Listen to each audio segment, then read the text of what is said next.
Saudi ജയിലിൽ കഴിയുന്ന കോഴിക്കോട് ഫാറൂഖ് സ്വദേശി അബ്ദുൾ റഹീമിന്റെ മോചനം വൈകും. ഇത് 10ാം തവണയാണ് റിയാദ് ക്രിമിനൽ കോടതി വിധി പറയാൻ വീണ്ടും മാറ്റുന്നത്. സൗദി ബാലനെ കൊലപ്പെടുത്തിയ കേസിൽ ജയിലിൽ കഴിയുന്ന അബ്ദുൾ റഹീമിന്റെ മോചനത്തിൽ തീരുമാനം നീളും. റിയാദ് കോടതി കേസ് വീണ്ടും മാറ്റിയതായി നിയമസഹായ സമിതിക്ക് വിവരം ലഭിച്ചു. ഇത് 10ാം തവണയാണ് റിയാദ് കോടതി കേസ് മാറ്റുന്നത്.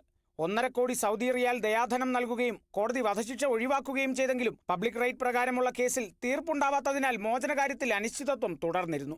ഇതിനുവേണ്ടിയുള്ള ആദ്യ സിറ്റിംഗ് ഒക്ടോബർ 21-നാണ് നടന്നത്.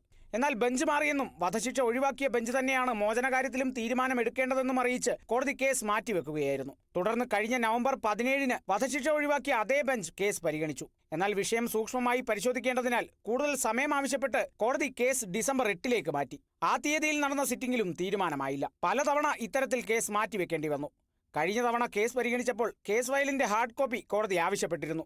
വിശദമായ പരിശോധനകൾക്ക് വേണ്ടിയായിരുന്നു പലതവണ കോടതി കേസ് മാറ്റിയത്. Kerala vision news, Kozhikode.